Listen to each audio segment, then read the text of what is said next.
So ayan mga kawild, medyo mahirap pasukin yung mangrove ngayon kasi high tide. Di rin natin makita kung may mga butas na bahay ng mga mud crab, kaya ito naglakad-lakad na lang tayo dito sa gubat. Ayan, sa gubat na maliit. Ayan, makita nyo mga kawild, ayan yung tubigan, mga may tubig yan, mamasa-masa. At nandito tayo sa silong ng isang mayabong na kawayan, at ayun pa yung isa kawild. Naglalaki ang mga puno ng kawayan dito, at saka mga punong kahoy. At yan, makita nyo mga kawild,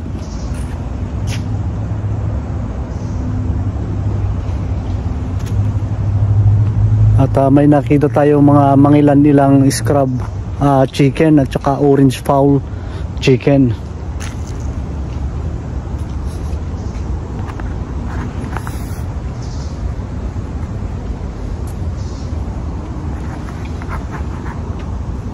Dito mga kawild, sa mga matubig-tubig na yan, may mga nakikita tayo dyan na igat, mga malalaking igat.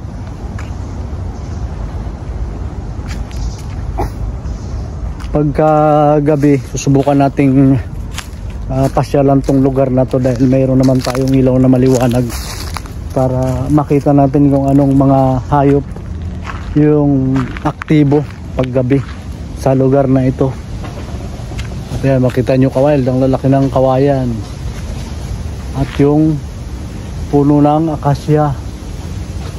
Akasya yan mga kawild, pero dito iba yung tawag nila dyan. May tawag sila dyan, nakalimutan ko anong tawag nila dyan mga kawild. Pero sa atin sa Pilipinas, akasya. At ipakita ko lang sa inyo tong malaking kawayan. Yan, laki nya. At ayun, mukhang kinuhanan ng labong kasi masarap daw itong gulayin, lalo na yung mga Ilonggo at Bicolano mahilig sa labong. May mga nakita din tayo niyan, ganyang species sa Pilipinas mga kawild, lalo na dyan sa mga bulbunduking bahagi ng Rizal. Yan, may mga malalaking kawayan dyan.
Ayun mga kawild, dito na tayo sa Saltwater Lake.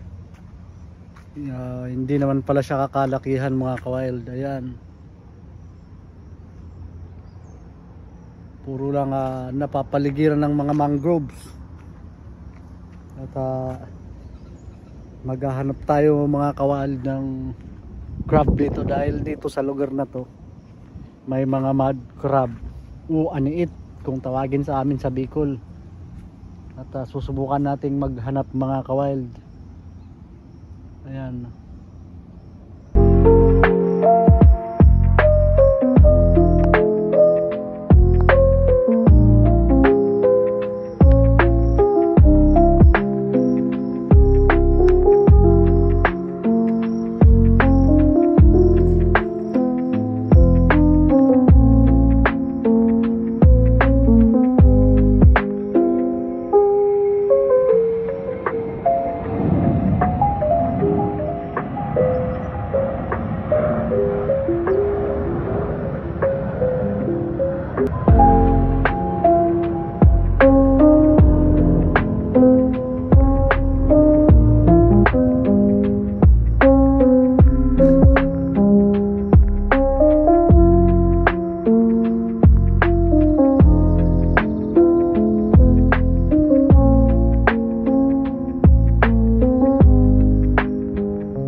Yun na muna sa ngayon mga kawild, at paki-subscribe, like and share na din po, at paki-pindot na rin ng notification bell button para lagi kayong updated sa ating mga